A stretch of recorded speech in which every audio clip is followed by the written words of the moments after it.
అంతరిక్షం తర్వాత ఇంకేమీ లేదు. అవునండి. గురువుగారు ఓ మాట చెప్పారు. హ్మ్.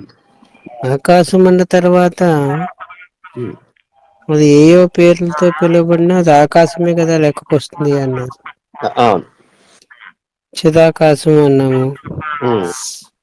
తర్వాత చిత్తాకాశము అన్నాము, హ్మ్. తర్వాత భూతాకాశం అన్నాము. అవును. ఆకాశం తర్వాత చెప్పబడిన మాటలు వేరు.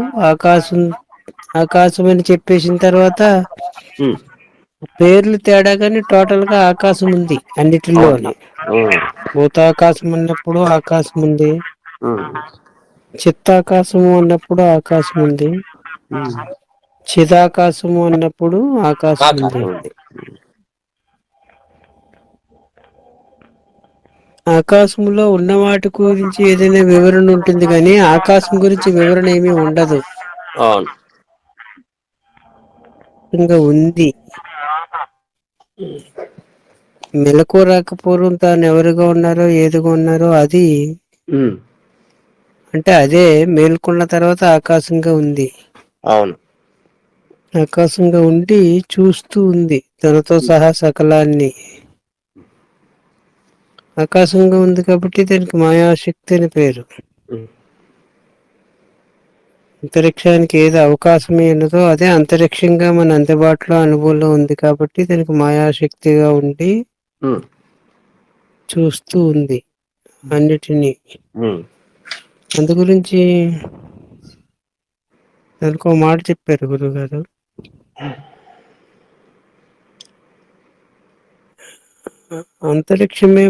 అంతరిక్షమే సద్గురువు అని. అవును. ఒక సందర్భంలో గురువు గారు చెప్పిన మాట ఒకటి ఉంది. హ్మ్. మీరు అన్నిటికంటే పెద్దది ఏది అని అడిగితే. అంటే మన మన మౌన భాషల్లో ఉందో లేదో తెలియదు. హ్మ్.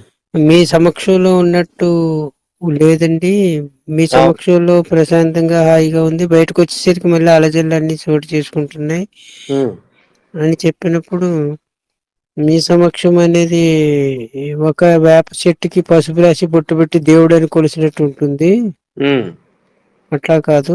మీరు మీకు అందుబాటులో ఉన్నది పెద్దదిగా ఉన్నది ఒక్కటిగా ఉన్నది ఏంటి అని అడిగారు. హ్మ్. అడిగినప్పుడు పట్టయ్య చెప్పిన సమాధానం మరి బ్రహ్మము అని చెప్పడం జరిగింది. హ్మ్. ఆహా అంతవరకు వెళ్ళొద్దు అన్నారు వెంటనే గురువు గారు. ఆ! బ్రహ్మము జోలికి వెళ్ళకూడదు. వెళ్ళకూడదు. అంతవరకు వెళ్ళొద్దు. మీ అనుభవంలో ఉన్నది అందుబాటులో ఉన్నది హ్మ్. పెద్దగా ఉన్నది ఒకటిగా ఉన్నది ఏమి అంటే ఆకాశము అని బదులివ్వడం జరిగింది. హ్మ్. ఆ ఆకాశాన్నే కదా మనం అంతరిక్షం అంటున్నాము. అవును. అంతరిక్షమే సద్గురువు.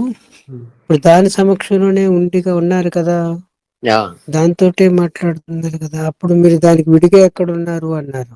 అవును.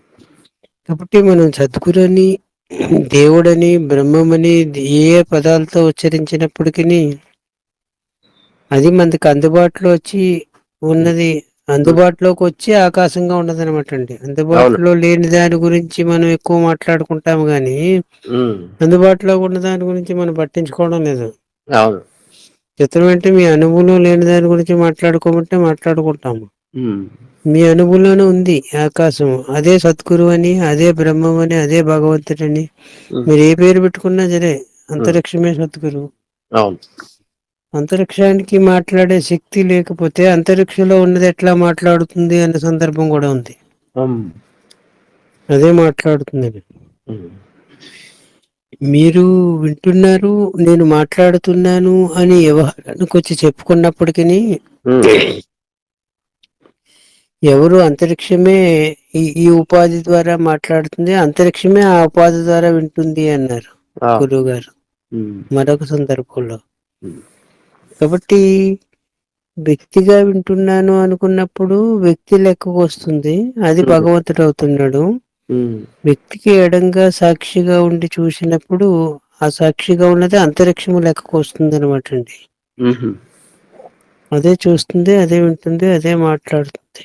హ్మ్. వ్యక్తి దానిలో భాగం అవుతాడు. ఆ! అది మనిషి వ్యక్తిగా ఉన్నప్పుడు వ్యక్తి ఆ భగవంతునిలో భాగం అవుతాడు, అది భగవంతుడు అవుతుంది అనమాట. హ్మ్. కాబట్టి మీరు వ్యక్తిగా ఉన్న ఇబ్బంది ఏమీ లేదు. దాని గర్భంలో ఉన్నాను అని అనుకుంటే సరిపోతుంది. సరిపోతుంది. మీరు ఏకాంతంగా ఉన్నప్పుడు, ఒంటరిగా ఉన్నప్పుడు అంతరిక్షమే సద్గురువు, దాని గర్భంలోనే ఉన్నాను అనే జ్ఞప్తిగా మీరు కాసేపు కూర్చోండి. హ్మ్. ఏమీ ఆలోచన లేకుండా, మాట్లాడకుండా. హ్మ్. అది సద్గురు సమక్షంలో ఏ అనుభవం అయితే ఉన్నదో ఆ అనుభవం వస్తుంది. అవును. మీరు ముందు పూరించుకోవాలి కదా! హ్మ్. నేను డ్యాష్ పెట్టి వ్యక్తిని అనుకుంటే వ్యక్తి అయిపోయారు. అవును. నేను డ్యాష్‌లో ఏమీ పూరించకపోతే మీరే అంతరిక్షం అని చెప్తున్నారు ఆ! లోపటి నుంచి. అవునండి. పూరించుకుంటే పూరించుకున్నది అయిపోయింది. హ్మ్. సరే, ఏది ఏది ఏది పూరించుకుంటే అది అయిపోతుందనే లక్షణం ఉన్నప్పుడు హ్మ్. మరి అంతరిక్షాన్నే పూరించుకోవచ్చు కదా! అవకాశం యాహ్! ఉంది కదా అతనికి. హ్మ్. నేను డాష్ పెట్టుకుని పట్టయ్యని పూరించుకుంటే పట్టయ్య అయిపోయిందన్నారు. హ్మ్. ఏది ఎవరు ఏది పూరించుకుంటే అది అయిపోతుంది. పూరించకుండా ఉంటే మొత్తం తానే ఉన్నది. హ్మ్. పోనీ నేను డాష్ పెట్టి అంతరిక్షం పూరించుకుంటే నేనంటే అంతరిక్షం అవుతుంది ఇప్పుడు. హ్మ్. అది నేనికి పర్యాయ పదం అంతరిక్షమనే. హ్మ్. నేనంటే అంతరిక్షము అని అర్థం. అంటే ఎవరు ఉండదు, ఏమీ ఉండదు. ఊరక ఉత్త ఉత్త ఉత్త ఉత్త ఆకాశంగా ఉంది. ఉత్త బట్ట బయలు అంటారు కదా! అవునండి. ఆ! ఆ!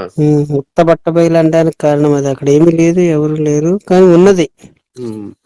వివరణ ఉండదన్నమాట అండి. బుద్ధికి అందుతుంది కాబట్టి ఇది కాదని చెప్పవలసి వస్తుంది. హ్మ్. బుద్ధికి అందేసింది కాబట్టి. అవును. కానీ హ్మ్.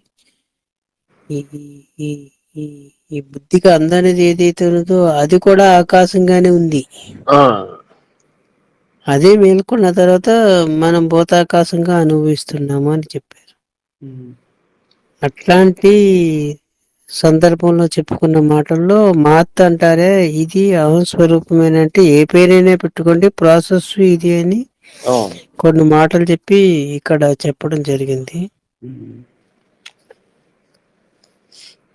ఎప్పుడు ఎక్కడ ఎలా అంటే సర్వకాల సర్వవస్తువుల్లో ఆ విధంగానే ఉంది, అవునండి. అంతరిక్షంగానే ఉంది అని. బ్రహ్మాండంలో బ్రహ్మాండంగా ఉంది, పిండాండంలో బ్రహ్మాండంగా ఉంది. హ్మ్. అన్ని కాలాల్లో ఉందనా అంటే అన్ని దానిలోనే ఉన్నాయి అన్నారు. హ్మ్. దానిలో అంటే బ్రహ్మాండం అని చెప్పుకున్నా, పిండాండం అని చెప్పుకున్నా దానిలోనే ఉండే. అంతరిక్షానికంటే అన్యమేమీ లేదు కాబట్టి అంతరిక్షంలోనే ఉన్నాయండి అంటే సరిపోతుంది. హ్మ్. ఉన్న మాటలు అవసరం లేదు మనకి. హ్మ్. మొదట మీరు అంతరిక్షము మీరు అంటే నేను నేను నేను అనేది ఏ, జ్ఞానమని కదా! నేనంటే అవును. జ్ఞానమని అవునండి. హ్మ్. పర్యాయ పదం అంట. నేనన్నా జ్ఞానమన్నా ఒకటే. హ్మ్. నేనంటే పట్టయ్య అంటే పట్టయ్య అయిపోయింది. పట్టయ్యని పూరించకుండా ఉంటే నేనంటే జ్ఞానమే దాని అర్థం. హ్మ్. ఆ జ్ఞానం ఎలా ఉందంటే అంతరిక్షంగా ఉంది. హ్మ్.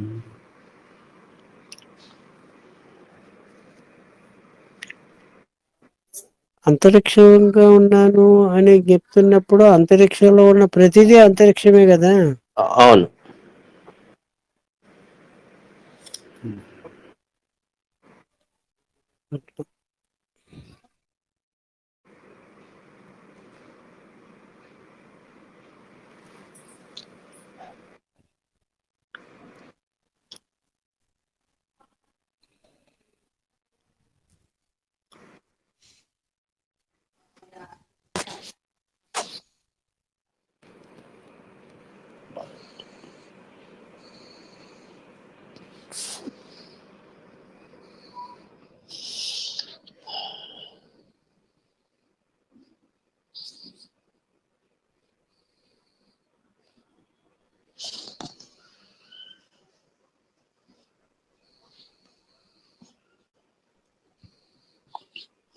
ఇక్కడ 3 మాటలు చెప్పబడ్డాయి, చిన్న చిన్న మాటలు.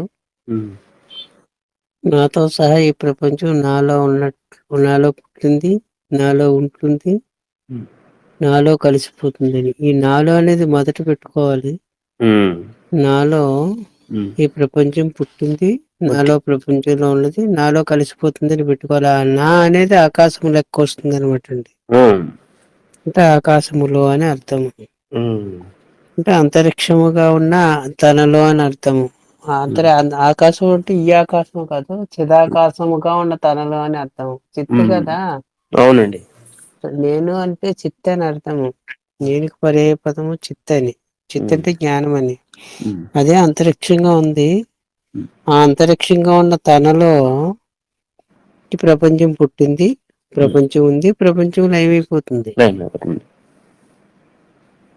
ఇంత మాత్రం జ్ఞప్తిలో పెట్టుకుంటే చాలు అంటున్నారు అనమాట. ఉమ్, అంటే ఇంత ఇంత సూత్రం ఇదంతా చెప్పకుండా సూత్రప్రాయంగా చెప్పేశారు గురువుగారు. నాలో ఉమ్. అని ముందు సైలెంట్ లో పెట్టుకోమన్నారు. ఆ, ఒకసారి డైరెక్ట్ గా చెప్పిన సందర్భాలు ఉన్నాయి. నాలో ఉమ్, నాలో అంటే నేను ఎవరిగా ఉన్నానో ఏదిగా ఉన్నానో ఆ నాలో అని. పట్టేగా ఉన్న నాలో అర్థం అది రాదు ఇంకా. అవునవును. ఇంకా పట్టే పుట్టలేదు. ఉమ్, పట్టే ప్రపంచంలో భాగంగా ఉంటాడు. ఉమ్, చెప్తే నాలో నేను ఎవరిగా ఉన్నానో ఏదిగా ఉన్నానో ఆ నాలో ఉమ్. నాతో సహా ఇప్పుడు మాట్లాడుతున్న పట్టేతో సహా సకలము ఉన్నట్లు ఉంది. అవును. అది పుట్టినట్లుంది. ఉన్నట్లుంది అనుకోమన్నారు, సరిపోతుంది. ఉన్నట్లుంది అంటే పరంపదం అదే కదా చెప్తుంది. అవునండి. ఉన్నట్లుంది అంటే ఉన్నట్లుంది అనే పదం ఒక్కటే సరి. ఉమ్, ఉన్న ఏ పదం పెట్టినా సెట్ కాదని కూడా చెప్పారు మరొక ఉమ్, సందర్భంలో. ఉమ్, ఎందుకు అంటే ఉమ్, ఉన్నది సద్వస్తువు అని మనం చెప్పుకున్న తర్వాత ఉమ్. మరొకటి ఉన్నది అని చెప్పడానికి వీలుపడదు. ఉన్నది అనే పదము సద్వస్తువు ఏది సత్తుగా ఉన్నదో, ఉనికిగా ఉన్నదో, లేకపోతే ఆత్మగా ఉన్నదో, లేక బ్రహ్మముగా ఉన్నదో అది ఉన్నది. ఏది ఉన్నదో అది ఉన్నది అని చెప్పినప్పుడు వస్తువుగా ఉన్నది ఏమి, ప్రపంచంగా ఉన్నది ఏమి, వీరుగా ఉన్నది ఎవరు, నేనుగా ఉన్నది ఎవరు, ఏది ఉన్నదే కదా మరి ఉండాలి. ఉన్నదే మొత్తం వ్యాపించి ఉన్నప్పుడు వస్తువుగా ఉన్నది ఎవరు అన్నప్పుడు ఉన్నది. దీన్ని వస్తువు ఇది ఏంటి అంటే ఉన్నది అంటున్నాము. ఒక అవును. వస్తువుని ఉన్నది అంటున్నాము. ఉమ్, వస్తువుకు ఆధారమైన తత్వాన్ని కూడా ఉన్నది అనే పదాన్నే సంబోధిస్తున్నాము. ఉమ్, ఆ సందర్భంలో గురుగారు ఏం చెప్పారంటే ఉన్నది అనేది కేవలము ఆ భగవతత్వానికే ఉన్నది అని పేరు. ఉమ్. ఏది ఉన్నదో దాన్నే ఉన్నది అనాలి కానీ ఇక్కడ వస్తువుగా ఉన్నది అని అనకూడదు, ఉన్నట్లున్నది అనాలన్నారు. ఉహుహు. ఉన్నట్లున్నది అంటే వస్తువుగా తత్కాలంలో ఉన్నట్లు కనిపిస్తుంది కానీ వస్తువుగా మారిపోలేదు అని. ఉమ్. అంటే బంగారం ఉంది, నగగా మారిపోలేదు, నగగా కనిపిస్తుంది అనమాట. తాను మాయా విశేషం చేత తాను నగగా కనిపిస్తుంది కానీ నగగా మారిపోలేదు. అవును. బ్రహ్మం గారు చేసిన నగగా మారిపోలేదు ఇక్కడ. ఉమ్, మారిపోలేదు, నగగా కనిపిస్తుంది, ఉమ్, బంగారమే. ఉమ్, ఇట్లాగా ప్రపంచంగా వస్తువుగా ఉన్నట్లు ఉన్నది ఉమ్, అనమన్నారు. ఉన్నట్లున్నది అంటే కాలంలో వస్తువుగా కనిపిస్తుంది, ఉమ్, మీరు వింటున్నట్టు ఉన్నారు, ఉమ్, నేను మాట్లాడుతున్నట్లున్నాను, ఇట్లా ఉమ్, అనమాట. మాట్లాడుతున్నాము కదా, అవును. మరి సదా మాట్లాడతామా? లేదు. కాబట్టి మాట్లాడుతున్నట్లుంది తత్కాలంలో. ఉమ్, తత్కాలంలో జరిగే చర్యని చెప్పడము ఉన్నట్లుంది అంటే. మీ ఎదురుకుంటే టేబుల్ బల్లో కుర్చీ ఏదో ఒకటి ఉంది అనుకో, కుర్చీగా ఉంది అంటాము. కుర్చీగా ఉంది అంటే సదా కుర్చీగా ఉండదు కదా మరి. అవునండి. కాబట్టి కుర్చీగా ఉన్నట్లున్నది ఉమ్, అని చెప్పుకోవాలన్నారు. అప్పుడు సిద్ధాంతానికి తేడా ఉండదు, సరిపోతుంది అర్థం కూడా. అవును. వస్తువుగా ఉన్నట్లు ఉన్నది. ఉమ్, మరి వస్తువు లేకపోతే ఏమనాలి? ఉమ్, లేనట్లున్నది అన్నారు. అంటే ఉమ్, ఉన్నది సదా ఉన్నదిగానే ఉన్నది, ఉమ్, ఉంటే వస్తువుగా ఉన్నట్లు ఉంటుంది, లేకపోతే లేనట్లు కనిపిస్తుంది, వస్తువుగా కనిపించదు, లేనట్లు ఉంటుంది. ఉమ్, వస్తువుగా ఉన్నప్పుడు మాత్రమే వస్తువుగా ఉన్నట్లుంటుంది, వస్తువు లేనప్పుడు లేనట్లుగా ఉంటుంది కానీ ఉంటుంది తాను. ఉహు. తాను ఎవరుగా ఉన్నదో ఏదిగా ఉన్నదో అదిగానే ఉంటుంది. ఉంటుంది. ఆ ఉండడం అనేది తన సహజ లక్షణము. ఉమ్, ఎవరుగా ఉన్నారు, ఏదిగా ఉన్నారు, ఎలాగున్నదానికి నిర్వచనం లేదు. ఉమ్, ఒకవేళ చెప్పవలసి వస్తే సృష్టిలోకి వచ్చి అంతరిక్షంగా ఉందనే చెప్పాలి, వేరే ఆప్షన్ లేదు ఇక్కడ. అవునండి. చిదాకాశము అప్పుడు కూడా ఆకాశ శబ్దాన్నే కదా వాడుతున్నాము. అవును. చిత్తాకాశము అప్పుడు ఆకాశ శబ్దాన్నే కదా వాడుతున్నాము. అవును. కాబట్టి ఆ ఆకాశ శబ్దమే ఆ, ఎన్ని వెనక పదాలు మారినా శబ్దం ఆకాశ శబ్దం మారడం లేదు. అవును. కాబట్టి ఈ సృష్టిలో ఆకాశంగా ఉన్న తాను భగవత్ లక్షణాలు పూర్ణంగా కనిపిస్తున్నాయి. ఎట్లా ఉమ్, కనిపిస్తున్నాయి అంటే ఆకాశములో అన్ని తన గర్భంలో పెట్టుకుని ఉంది. అవును. సూర్య చంద్రగ్రహ నక్షత్రాదులు అనేక గెలాక్షీ కూటములన్నీ కూడా దాంట్లోనే ఉన్నాయి.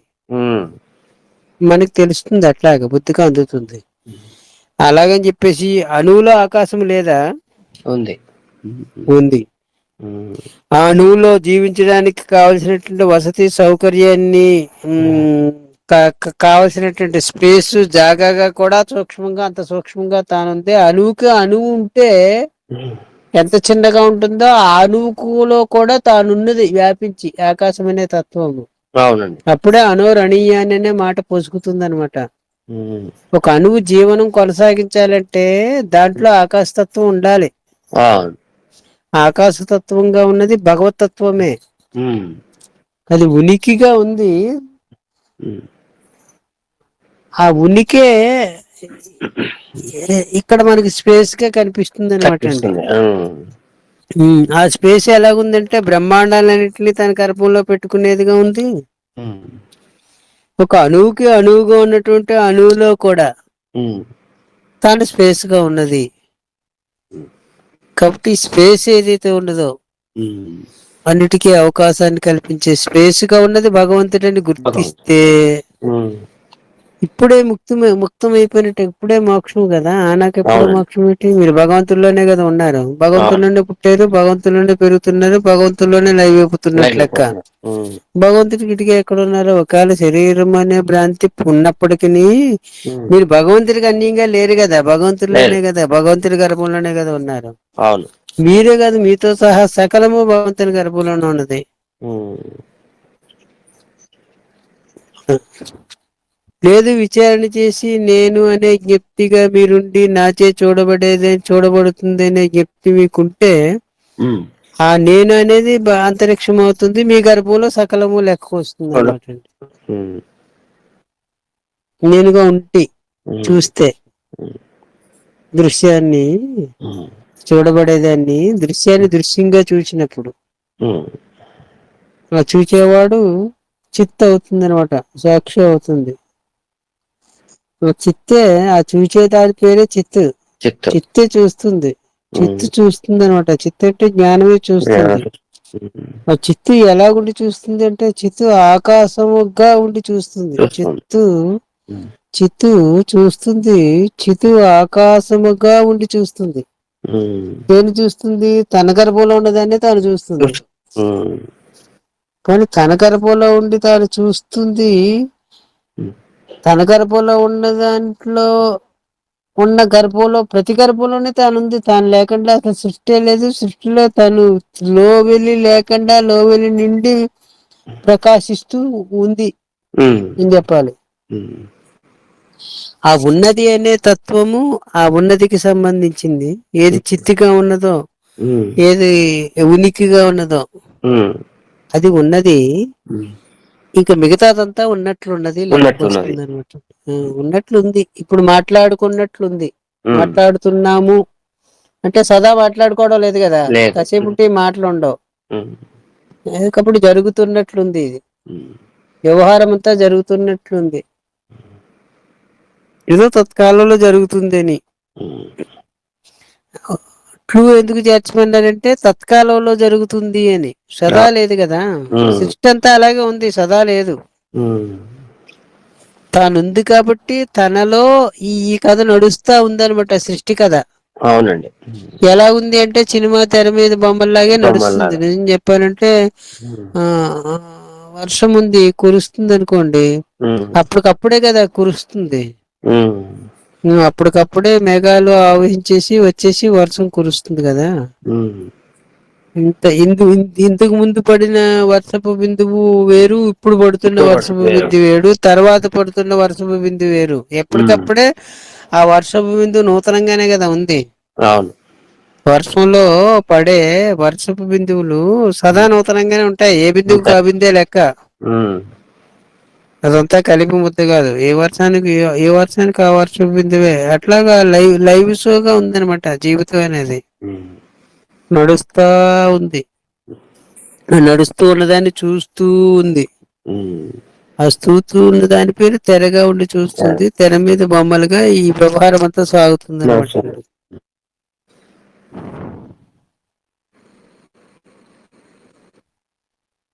కాబట్టి నాతో సహా సకలము ఉన్నట్లుంది కానీ లేనే లేదనేది గురువాక్యం అండి. ఉమ్. ఇంక ఇవన్నీ అవసరం లేదు. ఆ ఒక్క మాట పట్టుకుంటే చాలు. పడితే సరిపోతుంది అనేది మనకి ఈ ఈ ఎక్కడ చెప్పారు 258 చివరిలో అవునండి. చెప్పడం జరిగింది. అవును. ఇంకేమో చెప్తున్నారు అనుకోండి. ఏవో ఆయా సందర్భాల్లో చెప్పబడి అనమాట. అది ఎంత దాని గురించి చెప్పుకున్నా అంత క్లారిటీ చెడుతుందండి. ఉమ్. క్లారిటీ పెరగదు. ఎందుకు చెడిపోతుందంటే ఉండడం అనే దాని గురించి ఎన్ని మాటలలో చెప్పుకుంటాము. అవును. నిశ్చలంగా ఉండు ఎన్ని మాటల్లో చెప్పుకుంటాము. అదే నీవై ఉన్నావు ఎన్ని మాటల్లో చెప్పుకుంటాము. చూచేవాడు ఉంటేనే చూడబడేది ఉంది ఎన్ని మాటల్లో చెప్పుకుంటాము. ఇట్లాగనమాట. దానికి పెద్ద మాటలు ఉండవు. అది స్వానుభవానికి రావాలంటే ఉండడమే ఆ జ్ఞప్తిగా. ఉమ్. ఈ మాటలు ఏం చేస్తున్నాయంటే మళ్ళా ఉన్నట్లున్న దాని వైపు ఎక్కువ వచ్చేస్తుంది. నిజమనిపిస్తుంది అనమాట. అందు గురించి చాలా సందర్భాల్లో గురువు గారు చెప్పే మరొక మాట ఏమంటే దాని గురించి ఎంత క్లారిటీగా ఎంత స్పష్టంగా చెప్పుకున్నా మాట్లాడేసుకున్నాం కాబట్టి అసలు కాదు, అసలు దీనికంటే వేరే ఉంది అని అనుకోవాలన్నారు. ఇప్పుడు మాటకు అందింది కాబట్టి అసలు కాదని చెప్పుకుంటే సరిపోతుంది. అసలు మాటకు అందదు. మాటల్లో ఎట్లా చెప్పుకుంటాము. చెప్పుకుంటే తేడా వస్తుంది. ఒక అక్షరం తేడా వచ్చినా అర్థం తేడా వచ్చేస్తుందండి. ఒక అక్షరమే.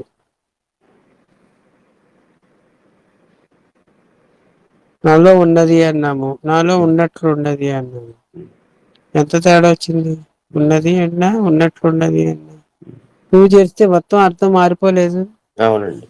నాలో ఉన్నది అనేదానికి నాలో ఉన్నట్లున్నది అనేదానికి ఎంత తేడా వచ్చేసింది. అవే పదాలు అట్లు చేర్చావు మొత్తం అర్థం తేడా వచ్చేలేదు.